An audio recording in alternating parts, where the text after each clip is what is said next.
My name is Eleanor, and at 66, I've seen enough of life to know when something is profoundly wrong.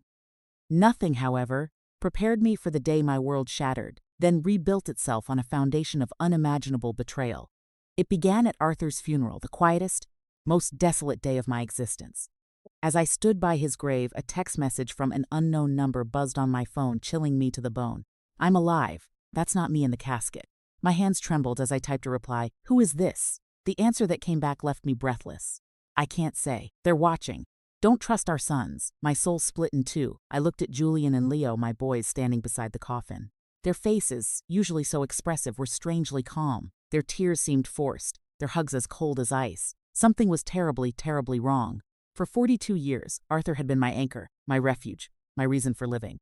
I met him when I was 24 in Harmony Creek, our small town. I cleaned houses to support my sick mother, and Arthur repaired bicycles in his father's shop. We were poor, but we had true love, a treasure money could never buy. I remember the first time he spoke to me. I was walking to the market in my faded green dress, and he stepped out of his shop, hands smudged with grease, a shy smile on his face. "Good morning, Eleanor," he said softly. "Do you need me to take a look at your bike?" I didn't have a bike, but I invented an excuse just to keep talking. That conversation blossomed into dates under the old maple tree, then promises of eternal love, and finally, a humble wedding filled with hope. Our first years were tough. Our two-bedroom house had a tin roof that leaked, forcing us to scatter pots whenever it rained. But we were happy. Arthur worked tirelessly, and I sewed clothes for the town ladies. When Julian was born, my heart swelled with joy. 2 years later, Leo arrived, just as perfect. I poured all my love into them, sacrificing everything. Arthur was a wonderful father, taking them fishing, teaching them to fix things, telling them stories. We were a close-knit family, or so I believed. As they grew, things shifted. Julian, the elder, was always ambitious, questioning our modest life. Leo Everest had followed suit. When Julian turned 18, Arthur offered him a job at the shop, but he refused with contempt. "I don't want to get my hands dirty like you, Dad. I'm going to be someone important." Those words wounded Arthur deeply. I'd find him on the porch at night, staring at the stars, a profound sadness in his eyes. His son had rejected not just his job, but his entire way of life. Years passed, and Julian, to my surprise, found success in real estate in the city. Leo soon followed. They started making more money than Arthur and I had ever dreamed of. At first, I was proud. My sons had escaped poverty, built better lives. But joy slowly turned to sadness. Their visits became rare, their calls shorter. They'd arrive in luxury cars, expensive suits, talking of investments and properties, looking at us with a strange mix of pity and shame. "Mom," Julian would say during a fleeting visit, "you should move to a better place. This house is falling apart." He was right, but this house held our memories, our life. Arthur, always was wise, told me, "Eleanor, money has changed our sons. We're not enough for them anymore." I resisted believing it, making excuses for their distance. But deep down, I knew Arthur was right. We had lost our sons long before I lost my husband. I just didn't know the full extent of their estrangement. The most drastic change came when Julian married Genevieve, a city woman who openly disdained our simple life. She arrived in high heels that sank into our dirt path, wearing a red dress more expensive than anything I owned. "A pleasure," she said with a forced smile, offering only the tips of her fingers. Her eyes scanned our humble home, making me feel small. At dinner, she barely touched my lovingly prepared food. Julian seemed nervous, constantly apologizing for things he'd never been ashamed of before. "Next time, we'll take them to a restaurant," he whispered to Genevieve, thinking I couldn't hear. But I did. Every word was a knife in my heart. Leo, though single, adopted the same distant attitude. His visits were brief, always punctuated by phone calls about deals. "Mom, I have to go," he'd always say. "Important meeting early tomorrow." Family Sundays became a distant memory. Christmases grew cold and formal. My sons brought expensive, unnecessary gifts, stayed for 2 or 3 hours, and left with obvious relief. Arthur and I grew old alone, comforting each other. He kept working in his shop, though his hands had lost their strength. I continued sewing. My eyes not what they once were. We managed on our small income, proud we never asked our successful sons for anything. "You know what the saddest part is, Eleanor?" Arthur said one night on the porch. "It's not that they have money. It's that the money has made them believe we are less important." He was right. My sons hadn't just changed financially. They had changed in their hearts. We were no longer their beloved parents, but an inconvenient reminder of a past they wanted to forget. Things worsened when Julian bought a $200,000 house and Leo $150. zeros in luxury apartment. Suddenly, our sons owned fortunes we couldn't imagine.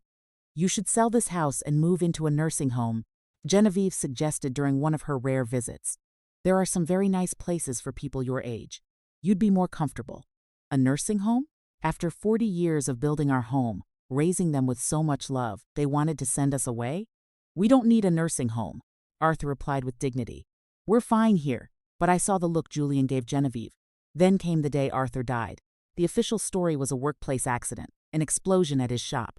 But the text message, "I'm alive, that's not me in the casket. Don't trust our sons," haunted me. I knew the man in that coffin was Arthur, my husband, but the message implied his death was no accident, and my sons were involved. After the funeral, I found a new purpose, a burning need for truth. The first thing I did was visit Arthur's shop. It was spotless, perfectly clean. No signs of an explosion, no debris, no scorch marks. How could that be? I went to the police station, asking about the accident report. Sergeant Miller, a kind officer, searched his database. "No report of an explosion at that address, ma'am," he said. "Are you sure of the date?" My heart sank. That night, another message from the unknown number arrived. "They're coming together tomorrow. They're going to try to convince you that you're crazy, that grief is making you imagine things. Don't believe them, and don't take anything they offer you to drink or eat." The next day, Julian, Leo, and Genevieve arrived, feigning exaggerated concern. They carried a bag of pastries and a thermos of special coffee. "Mom, we're very worried," Julian began, his voice syrupy. "Neighbors say you've been acting strangely." Another lie. "Genevieve brought your favorite pastries," Leo added. I remembered the warning. Were they trying to poison me? "Thank you, but I've already had breakfast," I said, keeping my distance.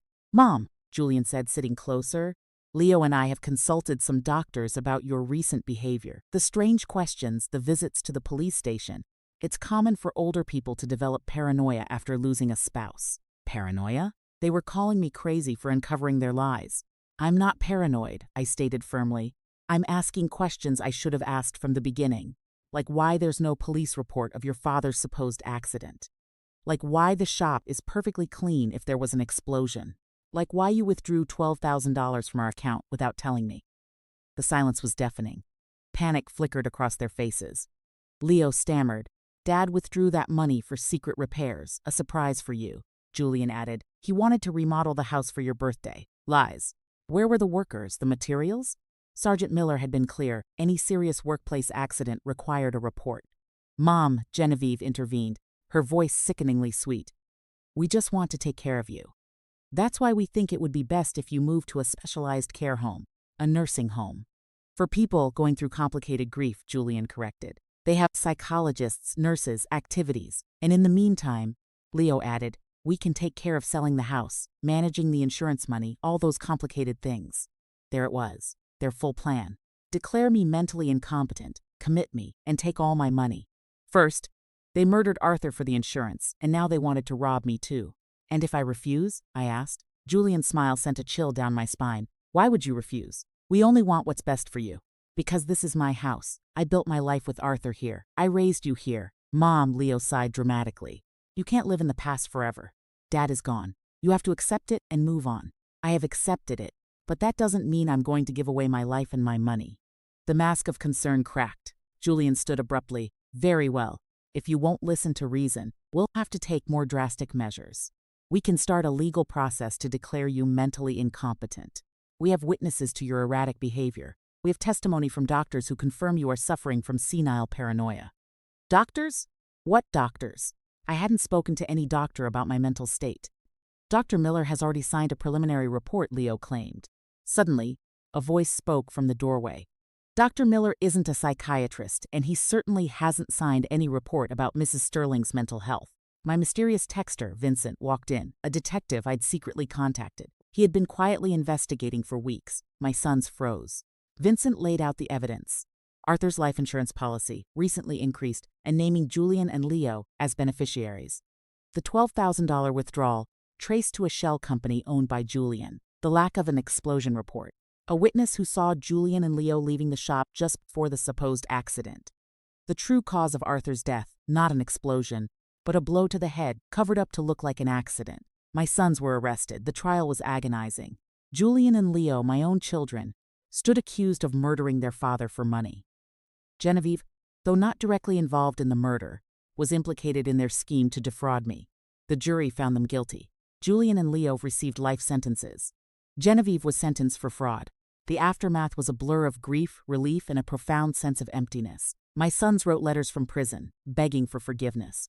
For a while, I read them searching for the boys I'd raised, but then I realized they only reopened wounds. Now I keep them unopened in a shoebox. Maybe someday, maybe not. I have the right to protect my peace. Genevieve vanished. The town of Harmony Creek will never forget the case. A local legend of greed and betrayal. Some see me as a hero, others as a cruel woman who sent her own sons to prison. I don't care. I know the truth, and the truth brought me peace. My health has surprisingly improved. The doctor says it's because I finally freed myself from the stress and sadness. The body heals when the heart finds peace, he explained. Sunday mornings are my favorite. I cut fresh flowers and walk to Arthur's grave. His headstone now reads, Arthur Sterling, beloved husband, betrayed father, honorable man. His love was stronger than his death. I tell him everything. About the foundation I started in his name. Helping families find justice. About the thank you letters I receive. I swear I can feel his approval in the wind. You know what's strangest, my love? I said during my last visit. I no longer feel pain when I think of Julian and Leo. Only pity. Pity because they had all the love in the world and chose hate. They had a family that adored them and chose betrayal.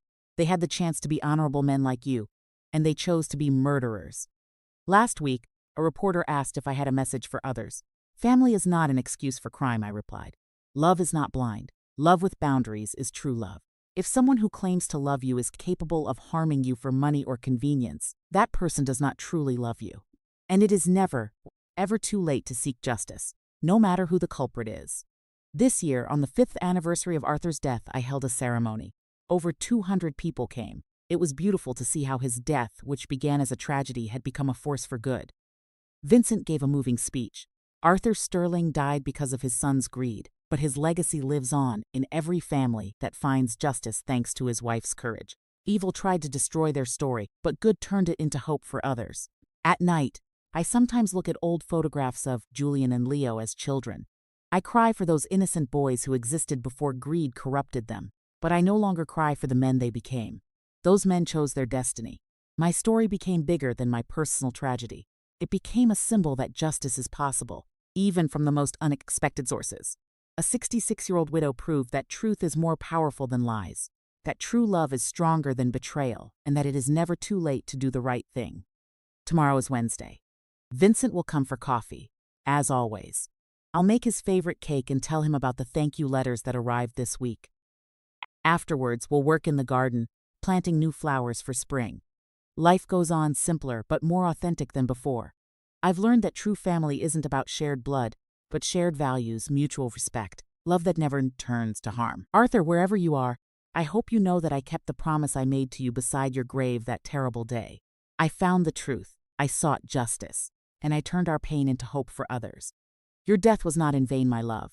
It will never be in vain.